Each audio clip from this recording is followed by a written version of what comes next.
inconsistent.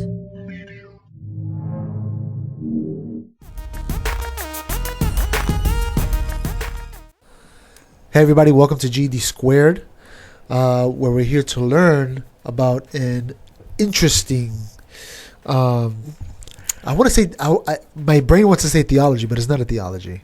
It's a science or a view. How would you describe that?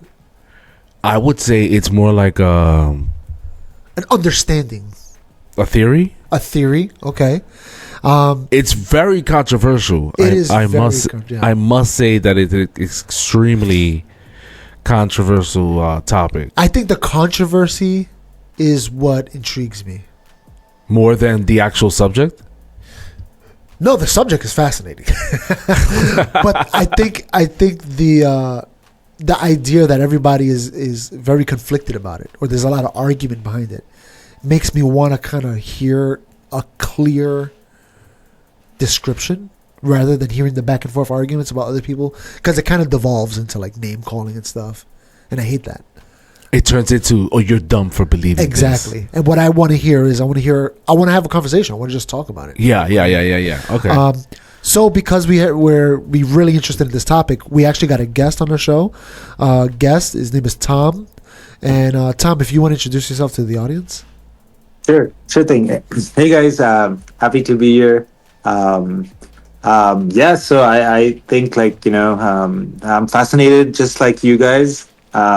I think a lot of the sort of confusion and the conflicting ideas based on these topics comes from like people thinking like the other side is so different, or they're not human. They must be stupid. They must be dumb.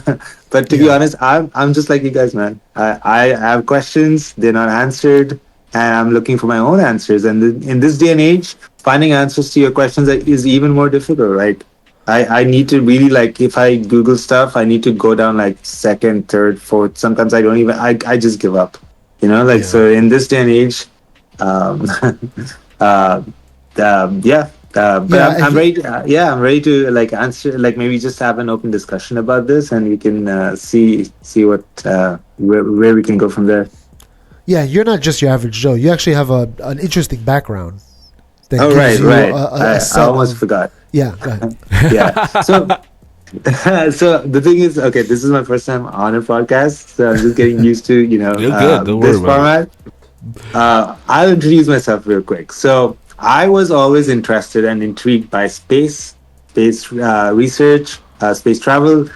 So when I was 18, that's when, you go to university. I chose aerospace engineering, and I actually traveled abroad. Like I was an international student at the time, so I actually paid like a lot of money to get this degree. But then when I got to this university that was very reputed for aerospace engineering, I found out that they don't really teach you much about space. So that's when like I started getting, I don't think I became like suspicious back then, because I was still very much like, okay, I just need to ask the right questions. I need to find the right people to ask these questions to. And then I was just told that, oh, in a bachelor's degree, you don't get these answers. You got to do master's. And then I did not do master's in this anymore. But yeah, so like I really didn't find the answers that I was looking for. Like I think like when it comes to space travel, if this is a real thing, then the information and the material, and if it's like if it's science, like real science, then it should be transparent and open. But like a lot of this information is behind closed doors. So like our aerospace degree mainly involved a lot of theory. There was not much practical information that was given to us. Like if I asked questions about the space technology that they used to go to the moon, like nobody knew the answers, including my professors. And I was just like, all right.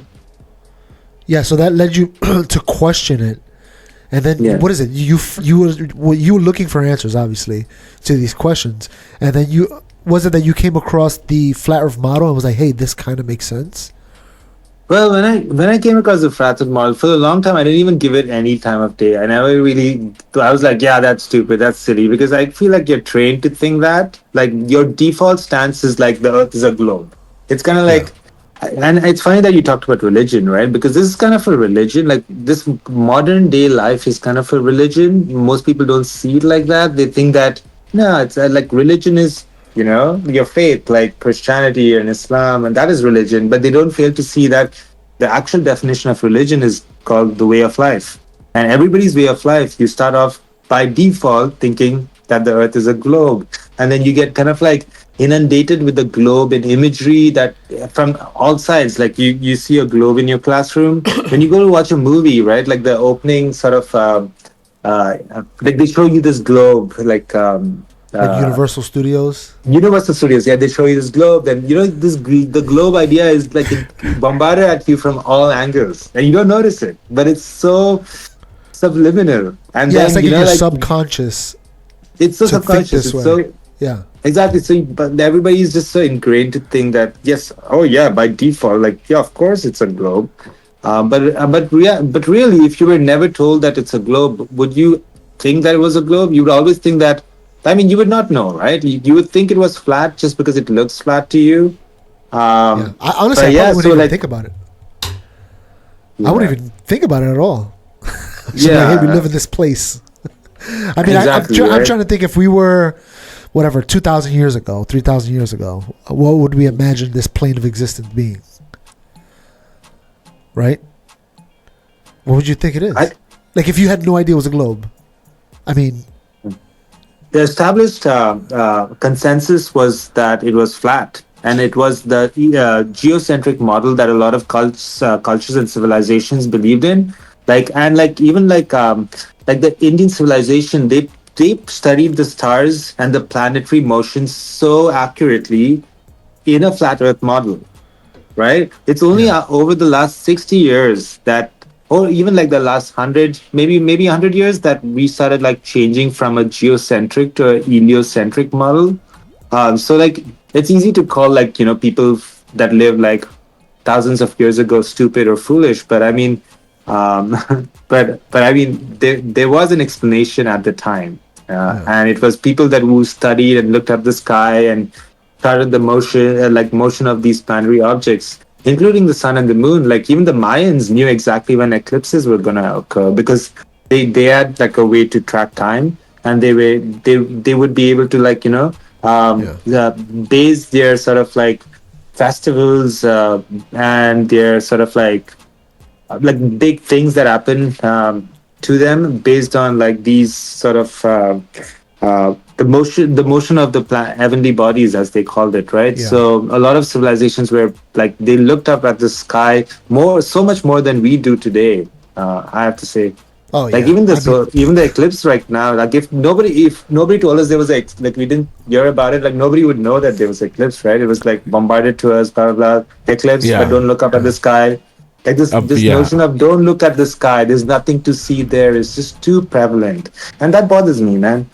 Yeah, well, in 2017, we drove down to see the eclipse, and I was the only person that knew about it, that I talked to. Like nobody else was talking about it. I was like, "What's going on?" It felt like a secret little private little trip. But this time around, it was on the news. They had specials on TV. I don't know if you saw the one where they were like different news agencies along the path, and they kept watching it over and over again.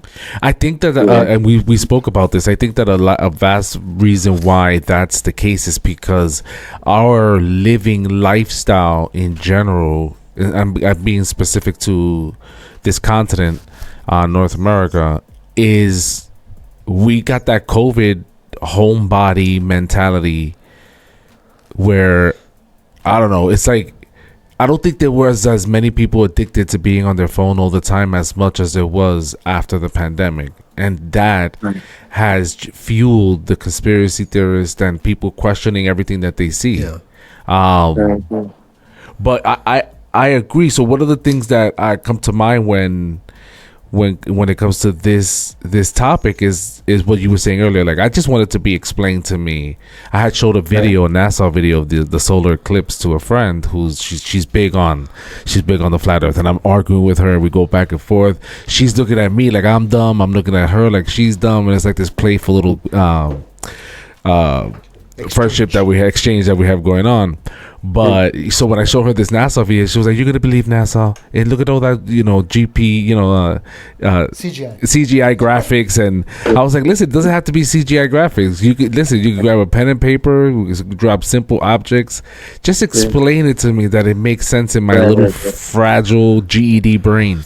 I think that's good. Can you, as best as you can, try to explain?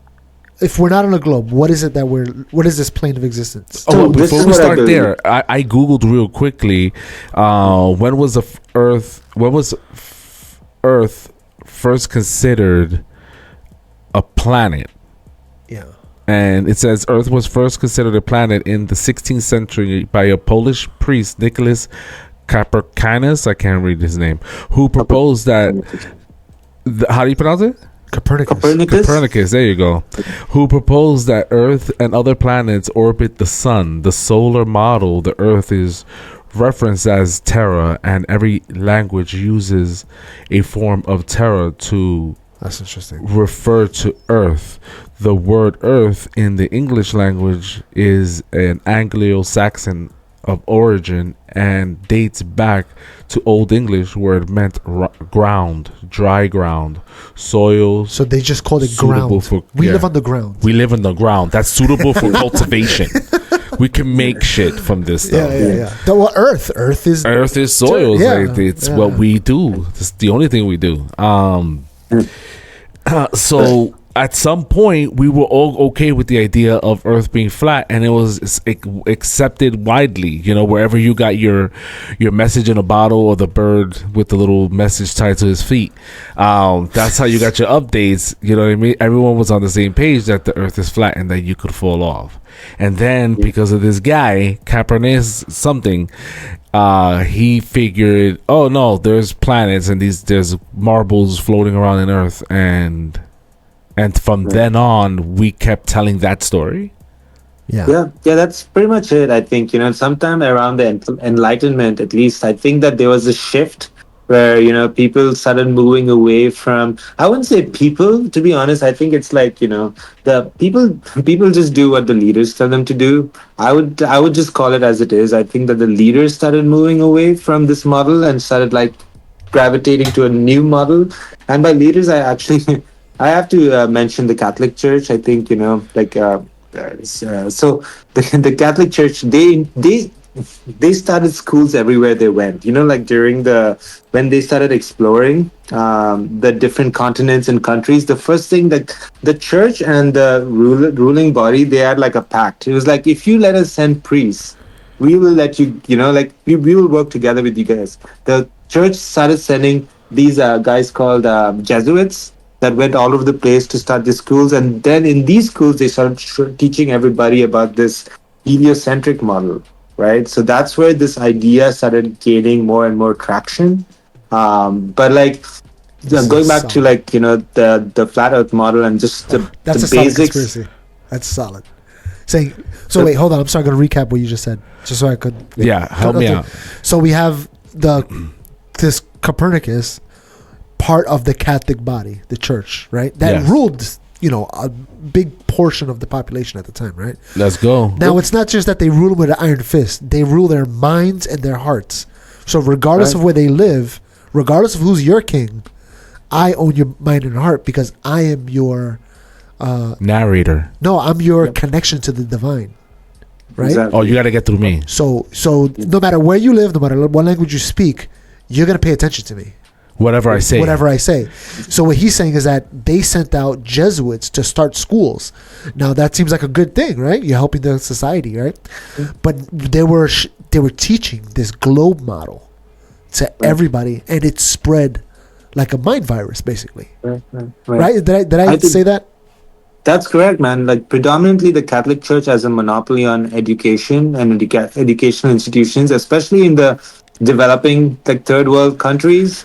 This doesn't get talked about much because most people don't really get to connect all the dots. You're oh, so you're going from flat Earth. Where does it connect, right? Everything is connected. Let me tell you that. I told you we got to go for the beginning because there's a reason why there was a shift, and now Go ahead. I'm sorry. Yeah, sorry, we're both like, this is great.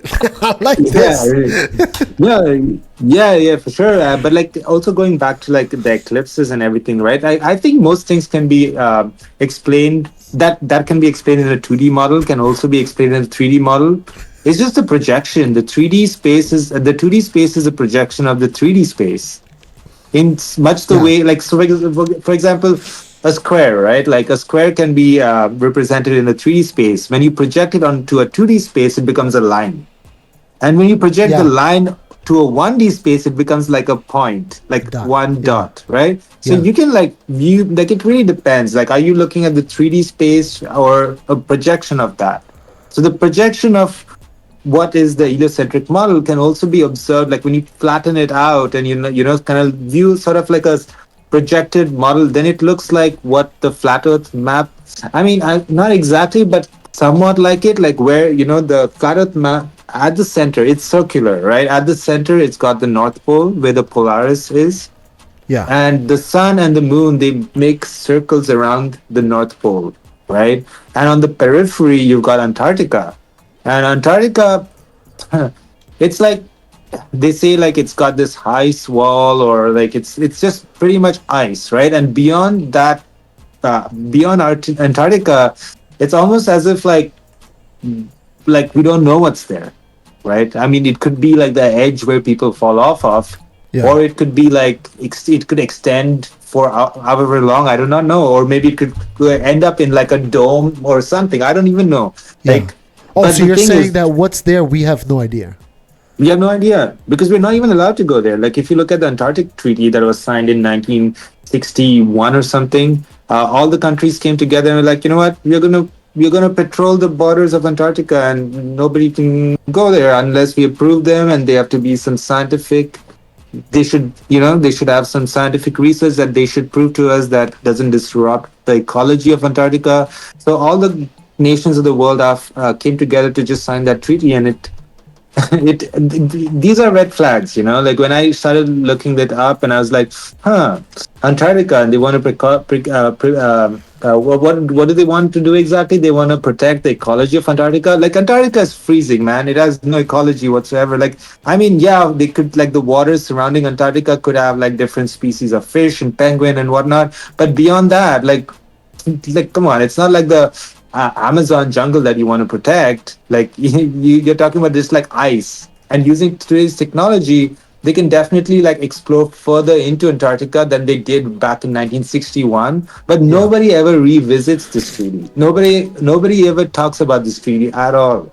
yeah, because the people Yeah, that and could visit Antarctica were the ones in power, just the same as they yeah, were during the time of Copernicus and the Jesuits. absolutely, So absolutely. this power they held over us, and they kept it because they started with this power. They can no longer go back. You're saying? I Let, mean, it's like they don't want to go back. They don't want us to question this. They don't want to ask. They don't want us to ask about Antarctica. They don't want to ask, like, question even like the moon landings, because like they just trained everybody else to make fun of the people that ask questions, yeah, rather than like actually engaging with the questions. They're like, okay, so you have questions. Let me present more data to you that will explain to you what and there's something that you're not getting. That's the right way to do science. yeah. No, The wrong way to do science is to like poke fun at people for asking questions. You know what I mean? yeah. No, I'm totally. I don't like the poking fun of people because like I said, I'm a Christian, so some from others' perspectives look at me and they make fun of me. They're like, "Oh, how could you believe in this thing?" Which is, I don't like making fun of atheists or Muslims or anything like that. I like the conversation. I find it fascinating, Right. and I feel like everybody we live in a free society. So I'm like, hey, if you want to believe this thing, that's Yeah. your business. Absolutely, man. And going back to your friend as well, like you mentioned, right? I don't believe like in making fun of people, man. Like, if even as somebody who questions the globe model, like if somebody tells me like, hey, yeah, the globe model is the real deal, then I don't automatically be like, you must be stupid. No, it's not how you. I'm Christian. I'm sort of Christian too, so it's just not how, like, I don't know. I want to live my life, right? I want to get to know why the other person thinks that way, Yeah. and there is a reason. If you ask the right questions, you'll always get the right answer. Yeah. Okay. So let me ask you. Let me ask you like practical questions, I guess.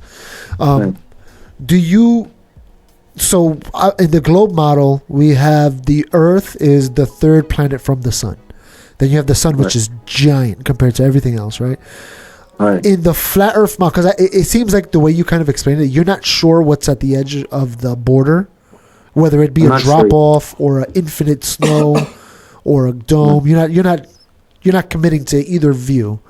No. What do you think is the sun and the moon and the stars? Well, this is the thing, right? Like for me, honestly, it's there's a little bit of spirituality involved because the sun and moon almost they do this dance in the sky every day. They just literally it's like almost like two genders, right? Like the male and the female. It almost like for me the sun embodies the male sort of like fire, the sort of like like that's how we are wired, right? Like we want to like explore, we want to like challenge, and we want to just like test, like like like you've got this fire in us. That's as a guy, I can tell you that much. At least I Yeah, do. And then the way I view women, or the traditional view of women, is something that's more nurturing. Like when like, and that's the role of a mother too. Like when a baby's scared, they come and like nurture this child. And like at the moon's kind of like shines at night when people are questionably like it's scary to be at night, to wander off at night, right? But then yeah, that's where the moon comes and shines its light. So for me, like the sun and moon, they do this dance. They travel in circles around the North Pole, and their orbit changes, and that causes the seasons.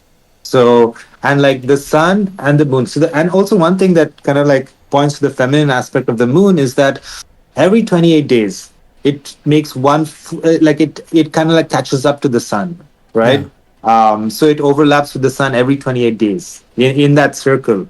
So it has a lag with the sun. So every day this moon actually falls a step behind the sun, and every 28 days it kind of like catches up now, and 28 days for me is kind of like it's like women have a menstrual cycle too, right? The cycle of creation or whatever.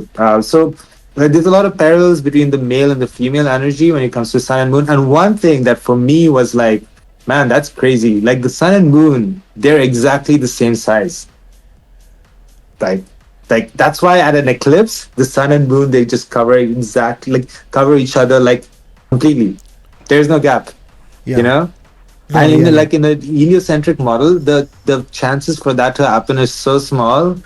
And I'm just like, man, what are the chances that that actually could be like just a coincidence?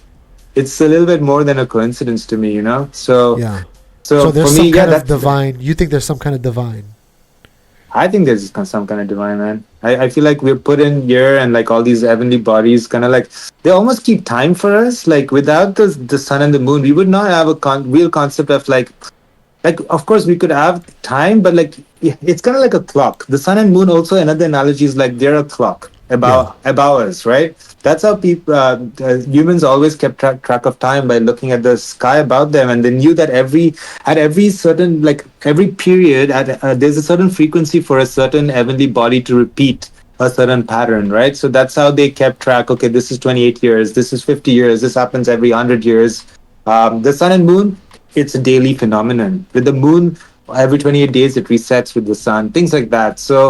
Um, so yeah, like that to me explains the motion of the sun and the moon. The reason why it looks like it, and also if you look at the sunrise and the sunset, right? Um, uh, so the sunrise and sunset shifts like at the horizon point. I look at the sunrise and sunset often, and I tell people around me like, oh look, the sunset rose at that point today, and it's slowly moving. But not a lot of people are interested to know it. But oh, I see what you're for me, saying. it's Yeah, fascinating.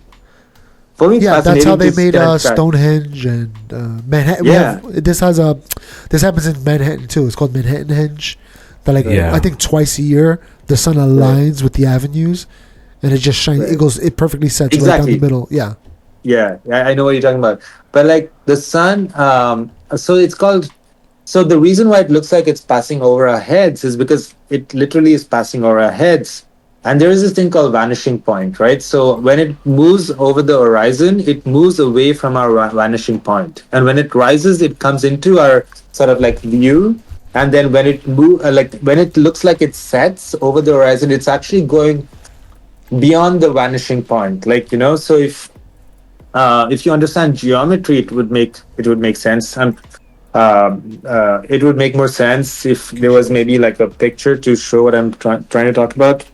Oh, There's a thing Yeah. called vanishing point, and at the horizon, the sun goes beyond the vanishing point, and it appears to somebody else's view of reference, and that's why it's day there. But for us, it's night. Once the rays of the sun can like no longer like reaches, then it turns to night, right? So that's how I can explain like that. To me, the flat Earth model, it explains days, it explains seasons, and yeah, that's pretty much.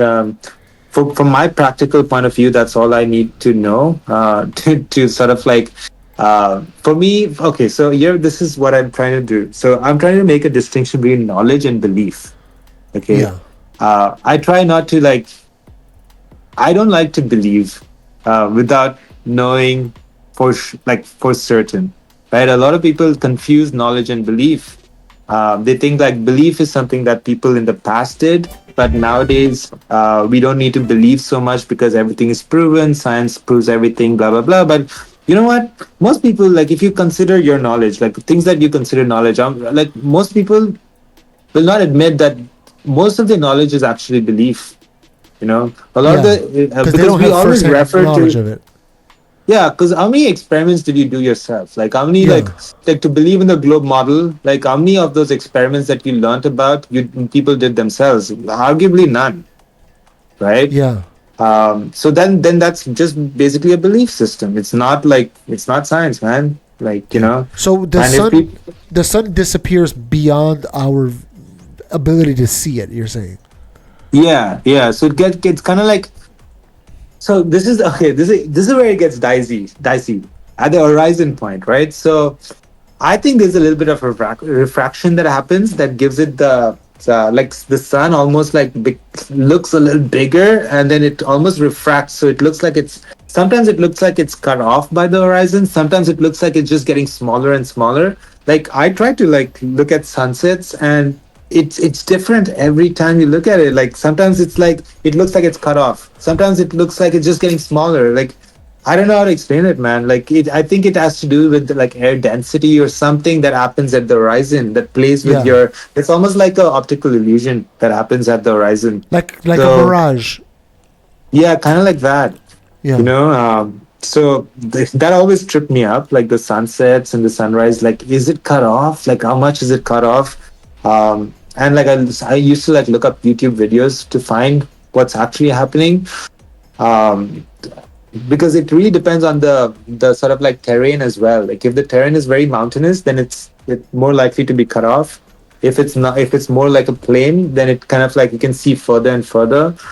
On that note, right, like maybe it's worth talking about the ships as well, that kind of like the whole argument that we learned in school about like that proves the earth is a globe is the ship's mast, right? So like as it goes over into the distance into the water, you can see less and less of the bottom, and then finally the top of the ship kind of like disappears. Yeah.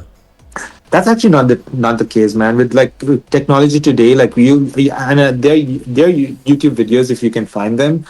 You can actually have cameras. Like you think that from your vision, like a boat or a ship has like gone over the horizon, but you can actually, when you start using the zoom and you zoom in, you can actually see the boat or the ship there. So it's really that our eyes play tricks. Eyes play tricks on us, especially at the point of the horizon. Like crazy stuff happens, like where our eyes are not powerful enough to know what's actually happening there, so it kind of like compensates by like sort of making it feel like it sort of like went over or whatever.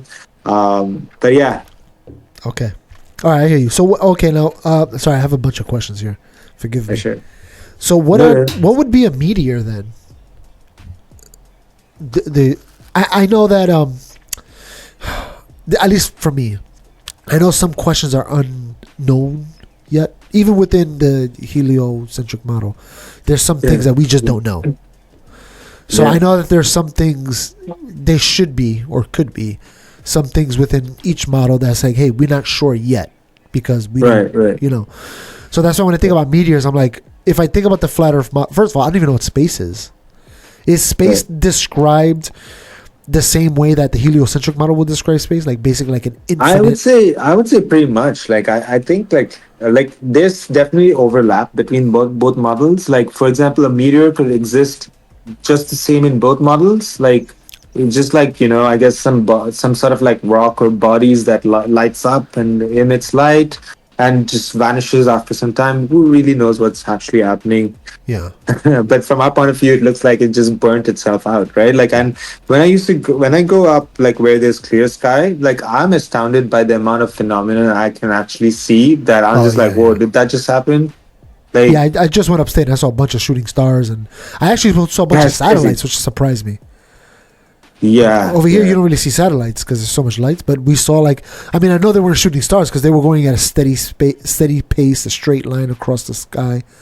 And I was like, "That's So are you definitely a talking about satellite." like the Starlink satellites or? I don't know if they're star. I don't. I know a friend of mine actually saw the Starlink satellites from New York. They Yeah. thought they were like, it's aliens, 100%. It's real. But then he looked it up Yeah. online, and apparently it was Starlink satellites were like launching or whatever. Right. So he right, actually saw it in New York, which is very hard to see anything in New York with all the lights we got out here. Right. So Yeah, I see, went this is- upstate, and we were able to see a few things. Right. But yeah, to answer your question about meteors, man, I think it's like literally the same. Like I don't really have like a specific point of view about meteors. Yeah. So do you think we have other planets too? Yeah, I definitely think that there are planets that sort of they have a repeated they have a known orbit around Yeah. like in the sky, like they like, and that's why we call them planets. I guess they're different from stars because They wander. they sort of like move. Stars are more static, and Yeah. stars almost like the galaxies and the constellations. They reset themselves every year, right? So they Yeah. move like slightly, like maybe 1 degree every day, and over 365 days they complete one full rotation around, and they return to the same spot. Yeah. And like if space was actually like all these different stars and this galaxies like colliding in different, going in different, moving in different directions, and like all this crazy stuff happening, I don't think the constellations would stay so static. Constellations have stayed static for like centuries, man. Like if space is what they tell us, it's this like crazy like galaxies and phenomena and black holes and this and that. Like I don't think it would stay that static. I think then we could at least see some differences over time. But Yeah. like it's funny that like for the most part these stars and these big constellations, they sort of like, or for the most part, even like smaller constellations, they don't really move much with relation to each other. Yeah. No, I hear you, man. It is a Mm. very interesting phenomenon. Do you see the yeah. screen do you see the share screen? I don't see. Yeah, I don't see the screen. No. Okay. Maybe you could That's send what he it to sent me. us. He sent Yeah. us this one. Yeah, so I'm looking at the Adobe stock image that you're sending, and I'm looking at the sun spinning around. Wouldn't so what you're saying for what was the phrase? Vanishing field of- point. the vanishing point. Yeah. So the vanishing point is just something that our eyes can't see past a certain point. Is there a horizon? So like when I look at the sun in this model with the Adobe stock image that you sent us, I'm looking at the sun, and the sun doesn't appear to be a sphere here based on the light that it's casting. Because to me, that sun, all that light would permeate three directional, Yeah. and it would extend forever until you're far enough that becomes a star, like what we look at when we look up into space, No, into no, the sky. it's not that far above. I don't think it's that far above the Earth. Like it's actually much closer to us. That's why it has the light that it kind of like the light it the light of the sun has a limited scope, kind of like that image. Like everything that's beyond that circle is nighttime.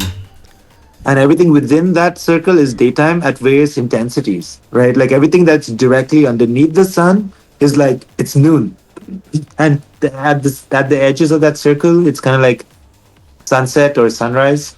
So It I really understand depends. some of this. So like, let me see if I can explain it. Tell me if I'm correct.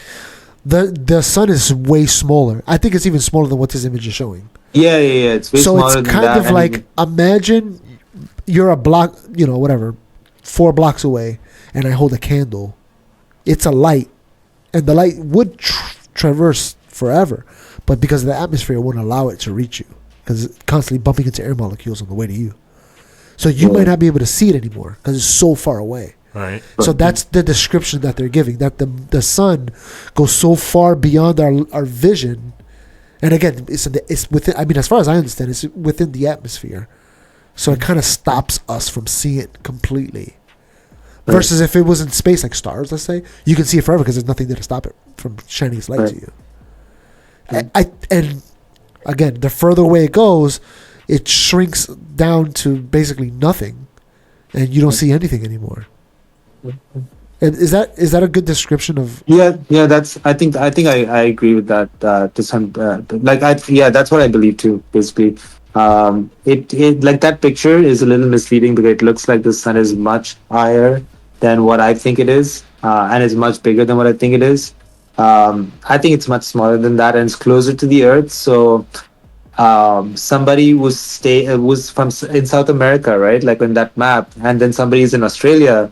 Like, there's no way you could see the sun at that point. It's just so far, like far into the or like vanishing beyond the vanishing point. Like it's gotten too small that you can't even see it.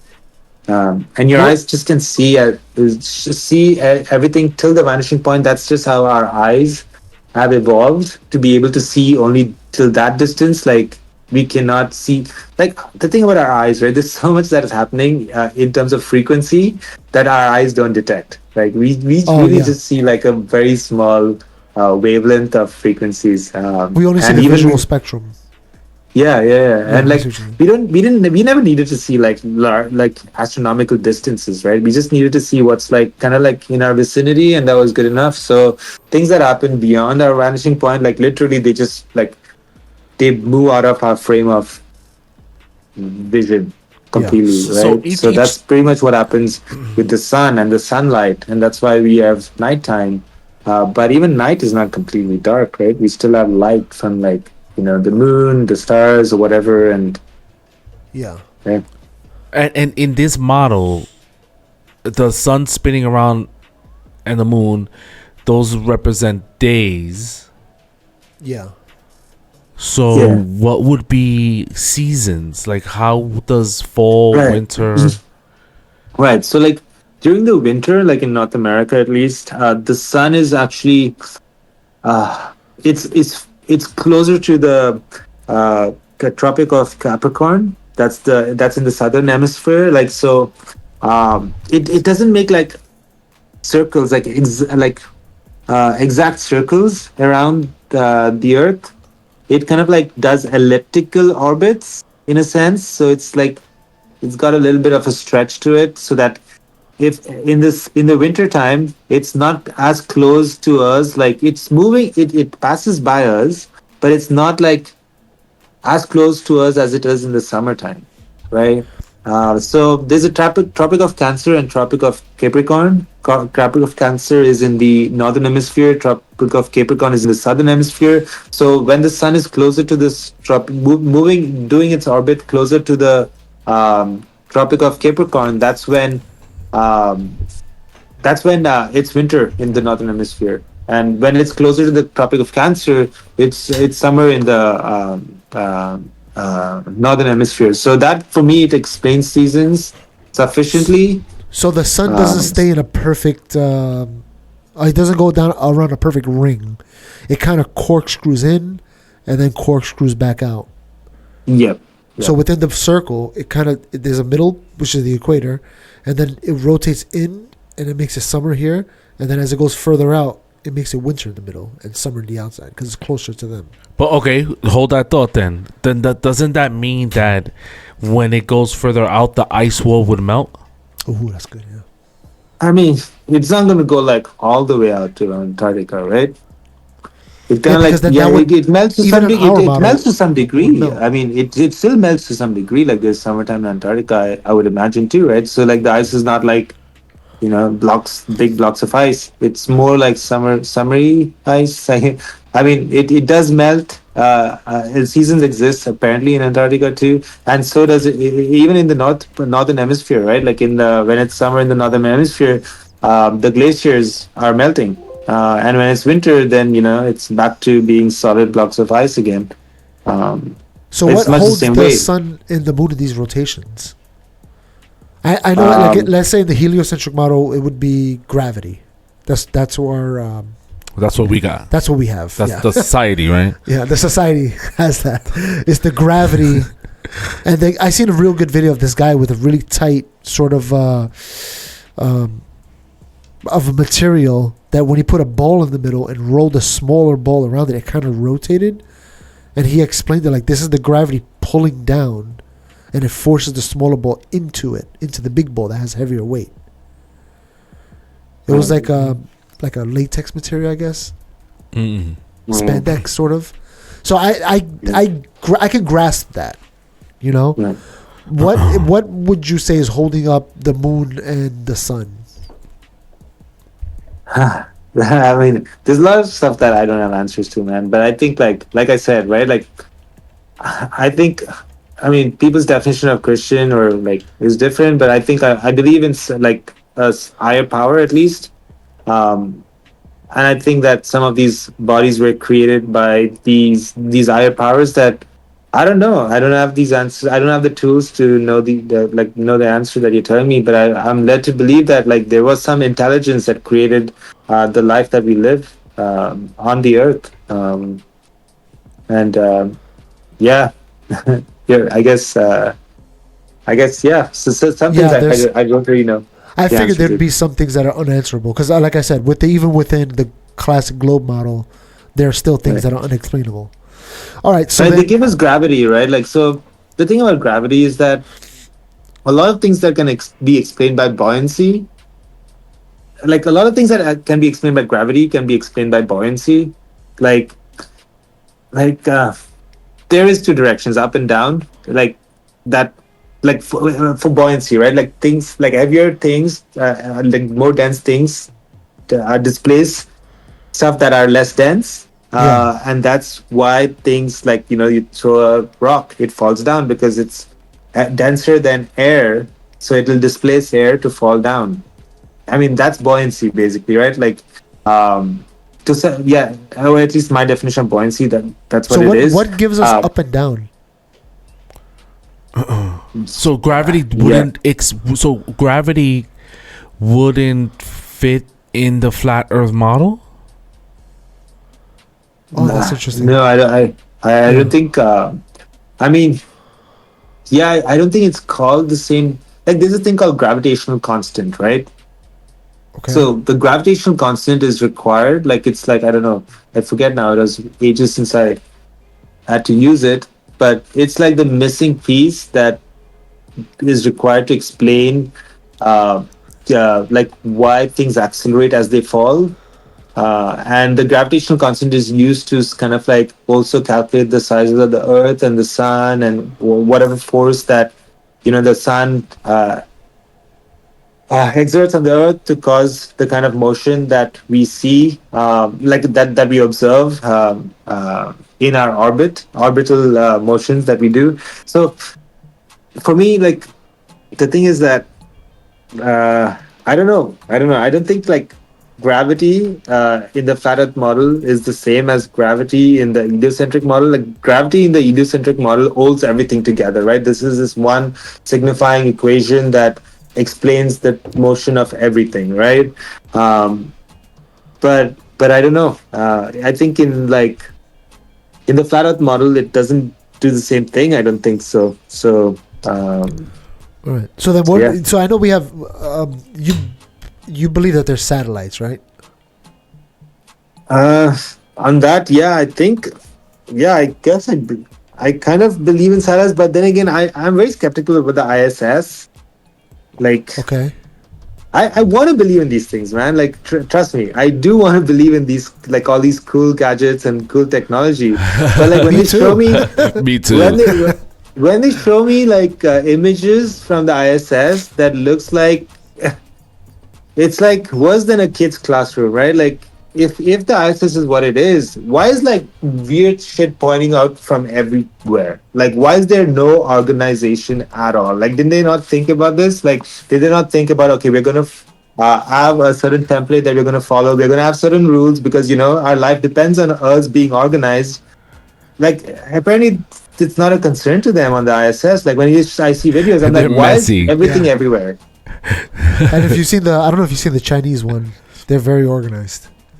You had mentioned to try to separate the distinction between what's knowledgeable, what we know that can be tested, versus beliefs. And to go back to when society decided that we're not going to do this flat Earth theory anymore,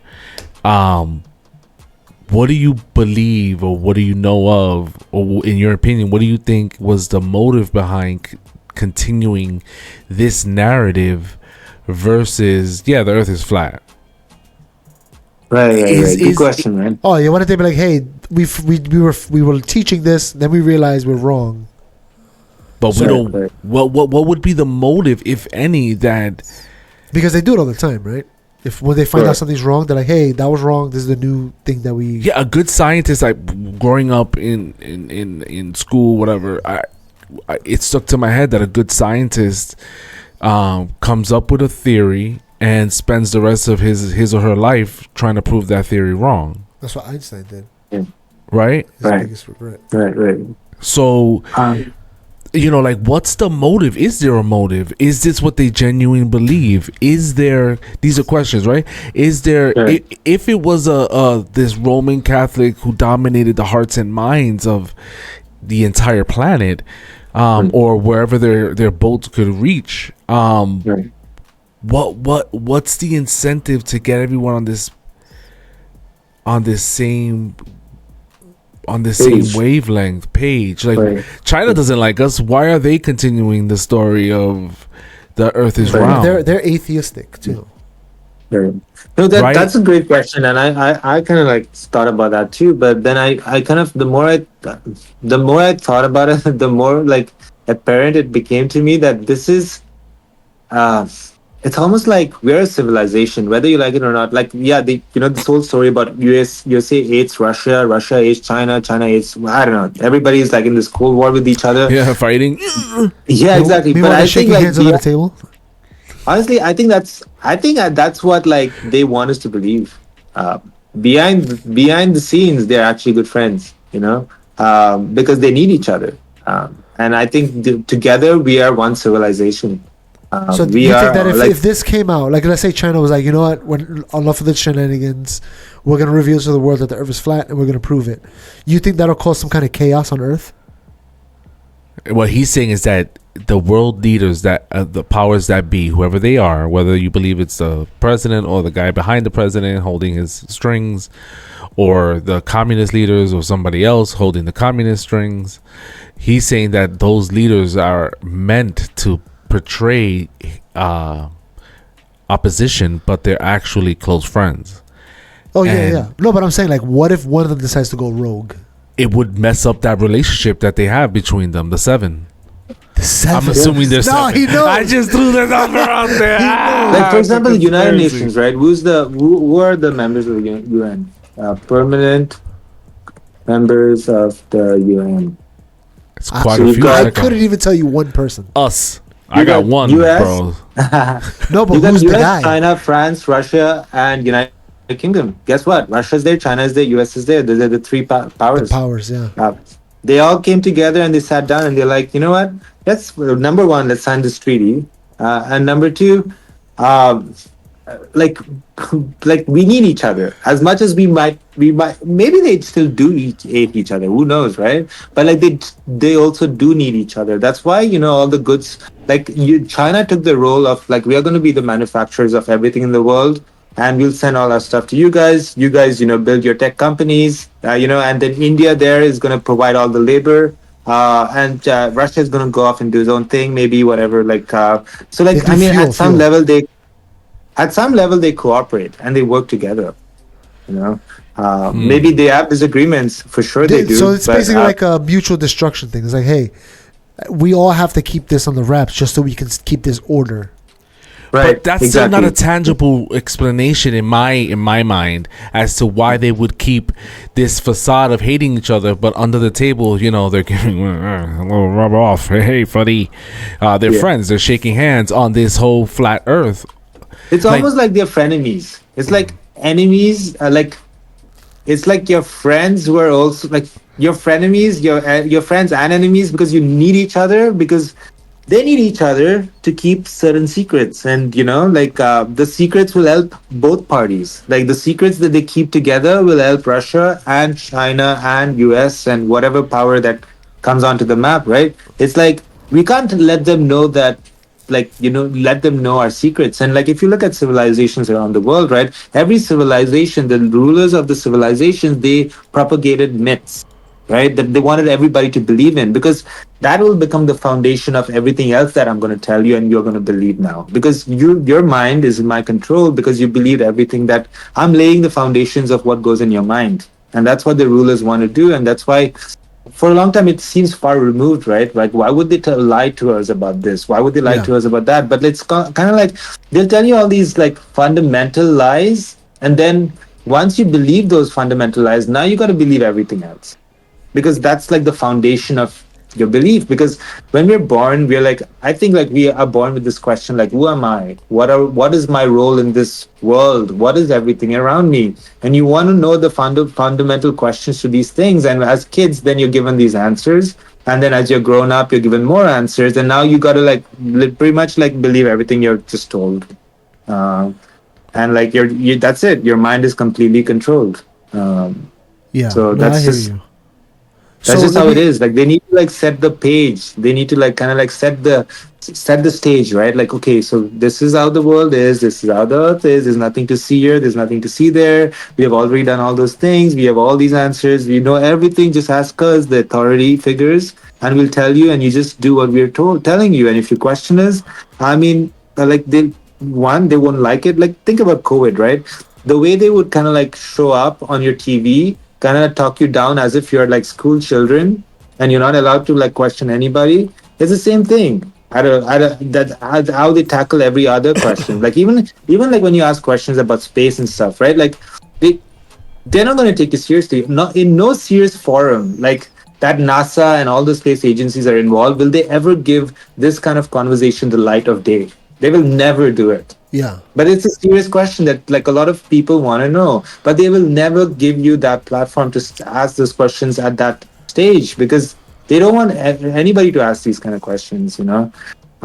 So this kind of goes into a little deeper into conspiracy theory territory, where Yeah. it's like there's kind of like an a secret society that's keeping everybody in order, the puppeteer masters, if you will, and they're keeping everybody in order. Even the people that wholeheartedly believe in the globe model, they're still pulling the strings on them to make sure they keep that intact and they don't reveal what's really going on. Kind of, yeah. Yeah. That's kind of what I believe too. I mean, it's like okay. Hey, I mean, I'm gonna go back there, right? Like you said, you're a Christian, and you know when the devil appeared to Jesus and was like, if you do all this, like you do this, and then bow down and worship me, everything on the earth will be yours, right? So, Yeah. in my view, there's two ways to live your life. Like one is like in this earth, like yeah, so one is like, so the power, the people that rule the world, they kind of gave like they agreed, they made a pact with the devil, right? They were like, okay, I'll do all this, and now like this is the way, this is how you rule the world. And one of the secrets of ruling the world is deception, man. You got to deceive people to be able to one up them. And Yeah. like, it happens in minute levels in our day to day, but at a global scale, you really need to like lie to people to be able to control them. And that's what I believe is happening at a okay. grand scale. Okay, so in our conversation, I was and looking at the model, and when we got to the part of what's holding up the sun and the moon, in my mind, when it comes to governments and these leaders, the only logical reason that they would continue this facade of a sphere Earth is because it dismisses the notion, or they're leading to this idea that that the universe is unknown, that it leaves this possibility of there not being a God. Yeah. But because we can't explain what's holding up the sun and the moon in the flat Earth model, to me that's the only reason why they keep the lie, because the only thing that God. It would have to be God that's holding it up, because there's nothing that's tangible that makes like elementary sense as to why what's holding up the moon with the round Earth, gravity. Unless there's like some kind of like, maybe not magnetic field, but some kind of field that's kind of keeping it locked into this rotation. There's probably there's definitely some mechanism, like, because these bodies also have some electromagnetic sort of components to them, right? Like, but there's definitely some mechanism, like intelligent mechanism. But then I think that the flat Earth model does give more credence to, like, some sort of intelligent being sort of having a role to play in all of this. But this whole thing about the heliocentric model, and we don't like, it's all to like sort of like get our attention away from God, or like the higher being, like away from spirituality. It's more about like materialism. Like there is no purpose to this world. That's why you just live in the moment. You enjoy yourself, satisfy all your desires, and then you die, and everything will make no sense whatsoever. This idea is drilled into our heads, right? Like we're like, there's no real rhyme or reason why we're here. It's just all like, I guess, a fluke. So I don't know. That doesn't sit well with me. Yeah. Like, so I could kind of see how, if they really wanted to hide God, like we have bold proof, like God exists because whatever, something's holding up the stars and we can't explain it. It has to be God. I can see them hiding it if there is actually some kind of secret society of people that are basically being controlled by some kind of demonic force, because they want to deceive as much people as they can. Again, this goes into like some weird Christian. No, we're going in. Yeah, we're going in. We're in the woods now. If Jesus died, right? Anything can pop up and eat us right now. We are in the woods. So, if Jesus won, right? In this say, hey, if you accept me into your heart, whatever, you go to heaven, right? So the devil's like, I lost already. I'm taking as much people as I can down with me, within your rules, God. Yep. Right? You said I could lie, so I'm gonna lie. You said I could deceive, so I will deceive. So the devil's working within the structure that God allowed, the confines of the architect. And he's like, I'm gonna make it so that way people stop thinking about you. Yeah. I'm gonna make it so people don't even think that you exist, and that I open up these other possibilities of other. That clearly points that you don't exist, and it's just random. Yeah, because the devil tried to work within the confines of religion. Now he's working within the confines of science. He transitioned out of it. Oh, that's good. Ooh, this is making sense. We're gonna have a nightmare tonight. We're in the woods. I'm glad I got the ball rolling. I'm on the same page, man. Like it's difficult to put like a unifying sort of like theory together about this, but you guys are on board with what I'm saying. It looks like I think that this world is kind of like Lucifer or whatever, devil, or he kind of like is like he's ruling in this world. Like like God is just taking the set like a step back and observing. Like he set everything in motion, and this was a challenge that good and evil they came together. They made this pact to see what will happen. And I think this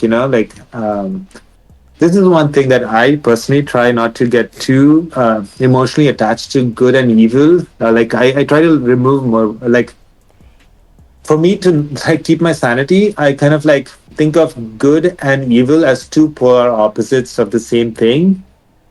Some people might think oh, devil and it's bad and blah blah blah. Of course, there is some sort of like trait to like evil that is repulsive. I won't deny that. But at the same time, I think that they're almost polar opposites, and you need each. They need each other to exist in some metaphysical sense. Like I try not to get too carried away sometimes, because like then you sort of like start gravitating towards like religious tropes, and like like, and then you get you kind of go into like another pocket of thought. While it's okay to do that, I also feel like good and evil are like the seasons, right? Like you need summer and winter, and much like you need good and bad, you need Light and dark. because if there was only good, then a different reality would exist. But because there's good and evil, we see what we see today. Like a lot of the feats of We got the technology knowledge are of worth. good and evil. Yeah, I mean it's pleasurable for me to even experience. Yeah, like it's enjoyable for me to experience this dance between good and evil. Like I won't lie, like it's like Yeah. maybe it was a game. Maybe God and devil are friends, and this was a real challenge two friends had. Like who knows? Like Or in the book what of can Job happen? it says that. Yeah. Book of Job, God. They were Right. talking. They were talking. Because like they negotiated. a lot of atheists point to like negative traits of God too. They say like, oh, the Christian God is a very selfish God. He's a very sort of like greedy, selfish, blah blah blah blah blah blah. Right? Jealous. Which right? So it's like, where was it going with this? So I can see like two sides to the same coin almost when you consider like good and bad. So yeah, lying is bad, deception is bad, but everybody does it at a small scale to survive in this world. Like I'll admit that I do it myself. Like to like, suppose I want to get a job, then I gotta like give the impression that I'm better than I am. So it's like, Oh yeah. I don't want the it point to of the be interview like process to lie. Is my lie good enough to convince you to give me this job? yeah. How yeah. much are you buying Because this? once I'm done with this probation period, I'm calling out sick, right? Taking all my PTOs. All right, so But yeah, man. just keeping within the realm of this conspiracy, I want to know, what do you think about the moon landing? Okay, yeah. So this is the thing, right? Like I used to like there was like maybe a point in time 10 years ago when I had the time to do this, I would like dig up every video of the moon landing that I could possibly get my hands on and try to really think, is this real? Like, are we supposed to believe this is real? It looks so cartoony. It looks so grainy. It looks almost like there are strings attached and they're jumping across. Like it looks very it's comical. It's funny. It's just like, is this real? And then they take a feather and a rock and they drop it and they go around in this moon buggy, like they're having fun in a playground. And I'm just like, is this real science, man? Like, they know that their life is on the line and they're just gonna like run around and kick up sand and do whatever the fuck, like not knowing that like anything could go wrong. Like, are they not like calculating their steps or something is happening? Like I If you put I don't us know. two It's very idiots hard up for me there, to we believe. would be jumping around like idiots too. Yeah, 100%. Yeah, I mean, think about it. Like you're kind of in the vacuum of space, right? So with that amount of little pressure, like you could get crushed, like in that spacesuit that you're wearing. I mean, I don't know. Yeah, I feel like I don't believe that. I don't know. I find it very hard to believe that the moon landing happened. And if you look at the timeline, right? So this is where you got to take a step back. When was the TV invented? The TV was invented in 1961, right? Yeah. Okay. And when did they start going to the moon? Onwards from 1969, but from 1961 to 1969, they started like showing a lot of like space stuff, like now we're doing like this test flight and this and that. Like they needed the TV to go to the moon. If you look at the order of events of like all these technological inventions, like the TV plays a big role because like they needed the TV to sort of like televise this story. moon. These tapes, they tell the story. The devil made and like it The devil made it to tell its story. to distract us And distribute to it. shove these things in our mind, which is what some of the arguments we have. I mean, we just said it in church the other day on Easter. I was saying, I don't know if you were there. No. Where it's just like there is distracting. This is a distraction. I mean, I'm just gonna be as a Christian. This is the distraction. I'm just gonna act like a Christian right Yeah. now. Hold on, go ahead. This is a distraction to reading the Bible or to praying. Instead of having a quiet time to yourself that you're kind of quote unquote bored, We don't have boredom anymore. We have this. That's crazy because people have that and they're bored. Yeah, People have the phone, But they won't stop. He's referring to his phone. I don't know if you can see us, but he's referring to his phone. But they're still addicted to it. Like they're sucked. They're hypnotized by it. And they're still bored. So what's going to happen to us? The screens are a big tool. Like the TV didn't stop. The TV didn't stop at the TV, right? Like it evolved over time, and now it's in your hands and it's in your pockets. Like it controls you, man. Like most people, like very soon will be glued to these devices even more. Like we'll have AR sets, and we're gonna have it on our faces. Yeah, people will probably not want to take it off. I can't wait. Hold on.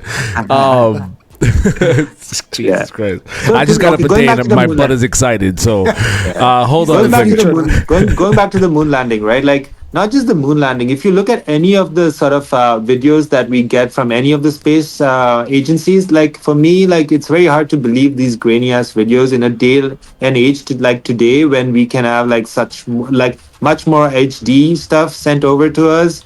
And also, like, you know, we can have more than just videos and pictures, right? We can actually have the data that can be opened up to the public for scrutiny.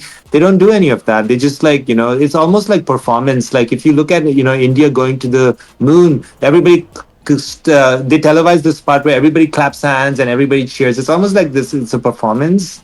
Like, come on, give us the real stuff, right? We want to know the actual data. Can you release the data? Can you release some bits of the technology? What do you guys do differently? Nah, that's too secret. No, we can't do that. Nobody's going to know. Like, it's like, really? Okay, cool. If that's the case, if you're not going to release more information, it's like extraordinary claims require extraordinary evidence. If you're not going to provide extraordinary evidence, I'm sorry, man. Like, I got to take a pass. Like, you got to do better. Yeah, so let's like, you're telling me you went to the moon, or you're telling me you landed on the moon, right? Don't give me the 1950s camera version of it. It's 2024 or 23, whenever they landed. Show me a quality that's at least as good as my phone. Yep. There's mass-produced camera that's cheap for NASA at least. Why didn't you show me that? Well, and you know, back then when they said that they're going to the moon, right? They said by 2025 they're going to have like this human colony on the moon, and they kind of sold everybody about this sort of this vision of like space travel being like a thing that everybody can do, and that's how they had like all the space movies like Star Trek and Star Wars, and that was the proliferation of this whole space is the next frontier kind of phase. But after 1980s, everybody just was made to forget all about it. And like, look at us, we are almost in 2025, and look where we are with relation to the moon. Like, nobody is even talking about going there. And like the answer that we're given is like, oh, there's nothing to see in the moon. Where's my jetpack, Donald Trump? That's what I was promised when I was a kid. We're gonna have jetpacks and flying cars. Yeah. All right. So, damn it, I had a freaking thing that I totally lost. Because you forgot, I'm going to ask. Because I forgot. What do you think about all these other scientists that are doing like experiments and like saying, hey, you know, not directly, but kind of indirectly implying that we live on a heliocentric model? You know what I mean? Like they send things to space and they, you know, things like that. This is the thing, right? Like I'd like to believe like that there are people out there that have verified all of this and all like, but I wanted to like, it's almost like those people exist somewhere, but that's all we're told, right? Like, where are these people? Like, why can't we like hear directly from the people that, like, why can't we get like more into like the lives of the people that went to all these space things? Like, why is it always performance? Why is it always so staged? Why is it always so like, I don't know, it looks almost like there's this sort of like playbook that we are reading from. They don't really open up in the same way that other professionals do. Like if you look at like, you know, in the world of computer science, like there's this thing called open source, right? Like where like stuff is like, transparency is encouraged. But when it comes to space, transparency is actually discouraged, you know? We don't really get to see like the people that work at Rocket Labs and SpaceX, and why are they not like going around like giving more educational seminars and about what they do? Why is it like stuff that we only get to see on TV? You know, why are they so out of reach to the public? Maybe because I they don't just want to feel give like away their secrets. I don't know what it The is. secret that I the do Earth not is know. flat. I wish. The secret that the Earth is flat. Wait, let's go back to because we're showing an image of the moon landing, Oh, not the landing, but the walking. the walking around, the Right. prancing, the show. It looks, but can you see it, No, he No, I can't. can't. Tom? The- No. All right, so this looks horrendous, bro. This is the worst. Well, hold image on, I've because ever he had said that I'm quoting you that TV was invented in 61 in 61 and in 69 we're in the moon. We're on the moon. We're not in it. We're on the moon. When I think about we're big Star Trek fans, and Yeah, in the huge. original series, you see the depiction of space and the spaceship. It's like when I compare that to the moon video coverage, Yeah. like it's CGI level, like amazing the way it looks compared Yeah. to what Star Trek was showing on TV. Yeah. So like they were like you had to pretend, right? You saw the starship allegedly in space and there were no stars. There were no other planets. You had to pretend it was there Yeah. in order to watch that show. And here you have an image, NASA video coverage of the moon, and the graphics. They must have went on all stocks, and it looks amazing when you compare those two. When you compare those two footages, But let me just say that it is weird looking at this old timey video versus now. Any old timey video looks weird, and the fact that it's just this otherworldly environment makes it even more unreal. You know what I'm yeah, saying? So like it kind of even, let's just say they did land on the moon. It still looks unworldly. Like it looks like fake because it first of all it's bad visions and they're doing something that we've never seen before. We've never seen a guy jump around like this or no stars in the background. That's another problem. Like it looks different, you know? but even when so I mean it's a stupid question, but you think they could create footage that can fool us now? Yeah. But it's Oh, weird because when we with watch AI? movies, we can kind Yeah. of like tell. But AI now, forget about it, bro. So good. Yeah, with the AI, they could fool anybody, man. You would not be able to distinguish reality from fiction. So, I honestly feel like It's like going back it to doesn't the make TV, sense, right? Like not gonna lie. back then when they did the moon landing, they televised all this in school. Like they got people to view it. So like To really you're drill it in their showing heads. kids. Yeah, it's drilled in your head at a very young age, so you can't really question it. You just have to go with it, and then you have an entire generation of people that just believed with that notion that this is a settled debate, and nobody like bothered to ask questions after that. But yeah, I mean, it sucks for the leaders of today because everybody knows how incompetent leaders are. It's very difficult, I think, with a straight face for us to like believe anything they say. I don't know how they can carry on this life Especially so long. nowadays. Like it Yeah. kind of, I mean, speaking as an American, looking at the president, it's like, what is going on right now? Wait, so Yeah. it's shit. So do you think that based on that last comment, you think that we would get to the truth? I mean, what would happen to society? That's the apocalypse. Yeah, I don't think we could get to the truth. I just feel like see,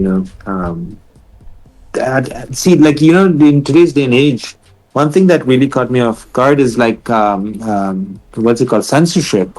Like censorship is so rampant today, we don't realize it, but like I'm banned on so many Reddit subreddits just for asking questions or making comments that the mods found unsavory.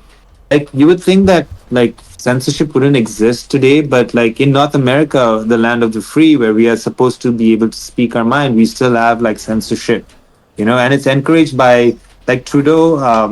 So Trudeau, like in Canada, he made like it legal for uh, number one, things to be censored, and number two, propaganda is also legalized here and also in the States. So governments can beam propaganda to their own citizens, right? So It's very, yeah. I mean, like, the thing is, like, with censorship, like, if you say anything that goes against the established sort of like worldview, then you could easily be censored out. Like even on YouTube, it's very hard to find like a lot of the videos about like flat Earth or questioning the globe model. Everything you'll drown in a page of people making fun of flat Earth. People are making fun of anybody asking question. Like, it's very difficult to sort of like get to the truth these days.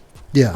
So I don't have much faith that as like humanity will get to like the truth, unless I don't know, you've got like as Christians say, second coming or something. Like unless we have like this kind of like crazy event, I don't think we're gonna get there.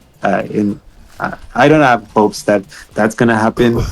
Personally, I take solace in knowing like believing that I think I found some truth. I don't need everybody else to believe what I believe. All right. So then, I mean, we've been talking for a while. So like one last question, unless you have one. Yeah. But No, you're good. I want to ask, what, if you know any, what could the average person do, like as an experiment, with without any kind of specialized equipment? Yeah. What could they do to kind of like test this theory out? Is there something? Right. Good question. I like it's very hard to. Um, Let me think. So Because one thing, like I told you, go ahead. one thing I think I would generally ask people, like, if you are curious about this, just look up at the sky and observe the motion of things about you. Like how many of you guys know where the moon's going to be, or is going to be full moon or no moon, or like what the configuration of the sky is going to be at a particular time. Like it's just stuff that you just educate yourself, and the more you look at it, the more you start wondering like about reality as we're told. Like it's just observation, just observe. And like if you think you like watch the sunset, watch the sunrise, watch where the sun rises and sun sets every day, and like just try to like observe and ask questions. I think that's as much as I can say.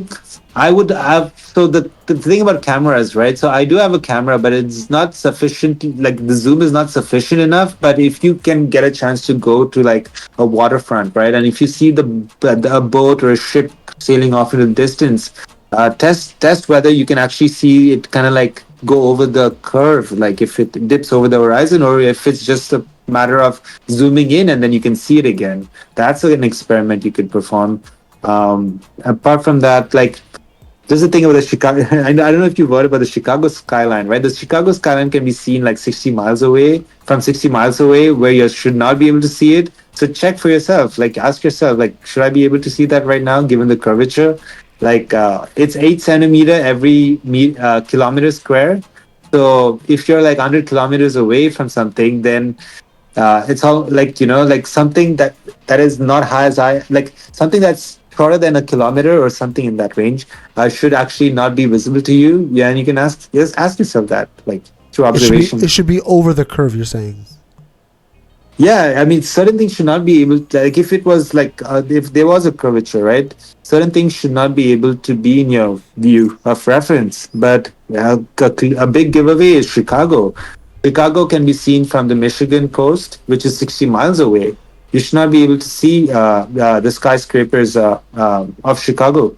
And what they tell us now is that, oh, that's because of refraction about cold air and hot air, and then light curves around the water body, blah blah blah. And like really, like there's an answer for everything, right? They're gonna explain away everything at this point. So well, because there's a whole secret society that is there available to me. Close friends. Wait, so what would your perspective, how would your perspective or life change if it became proof that the earth was a sphere, and like that what they're feeding us was actually the truth? Man, honestly, I'd be happy to know that that's the case, because great. Then for me, indifferent. For me, I just want to get to the truth. Like if that's true and if there's evidence to support that, then great. That's all I wanted to know. But I don't conduct myself any differently now that because I question the shape of the earth. I still have like a full-time job. I still have a family, a That's the wife and alien kids, a question. friends. I do the same thing. I gotta go to work. I do the same thing that everybody does. I pay my bills. So it's like it won't really change in a drastic way, but it'll at least I would like to believe in space travel and space. Like I'd pay like $10,000 to get on a flight that goes over Antarctica just to see Antarctica, and that could be a whole tourist like there's the whole tourism industry there that if suppose down in a 10 years or 20 years from now, like there's like a flight that you can take to go over Antarctica just for the thrill of it. I'd pay good money to do that. I'd pay good money to even like take a take a flight that can show you the curvature. I'll pay $10,000. How much do you want to pay? $50,000. I'll pay that amount. Because space tourism was supposed to be a thing, but it's not a thing. It's like, and even if it's a thing, I guess it's like millionaires. You need $1 million to do it. But like, if it was proven, like, I would definitely like want to know the proof. And if I'm wrong, I'm gonna accept that I'm wrong and move on. It's not gonna be like this make or break event. Like my whole view is shattered. Like I'd like to see evidence, and it's just you should not be scared of like being wrong. So like a lot of people, there's a social pressure, right? Like a lot of this is really hinges on social pressure to conform. Like a lot of people are afraid to take an opposing point of view because then what if they're wrong? They look stupid, right? But if they're wrong and everybody else is wrong, they don't look stupid, right? Because like everybody else was wrong. So I'm not stupid if everybody else is stupid, or if I'm stupid and everybody else is stupid, that is fine. So like, like I'm not afraid of that social pressure. That's why, that's why in my group of friends, like I'll question these things. I'm not afraid to like look different. But most people are afraid. Like suppose at my job, right? So if there was a meeting and if I had to talk about this stuff, like I'd be afraid to speak up because I'm very afraid to like. That's why like in office meetings, there's a lot of like elephants in the room because everybody's afraid to speak their mind. Right. Right. So like I'd be afraid in that. Yeah, you gotta keep up the facade. I'd be afraid to speak up in that scenario. But like in general, like and I'm happy I got this chance to speak with you guys because I can really be honest. I honestly I feel like truth should prevail. If you're really after the truth, then you would not worry about being wrong. All right. Yeah, I'm with it. It was fascinating. This is a very interesting topic, and it's interesting the different perspectives that it's not based on nothing, but it's based on real things that are going on in the world around you. It's not like you just came to this conclusion just because. Like you were really questioning it, and even at the end, the last question he asked you, what would it change? It's like it wouldn't change anything because I'm seeking the truth, right? Yeah. If it would have come to light that the Earth was flat, I mean, we could easily deduct what the results are, right? NASA will be defunded. Science would be. It'll be chaos, bro.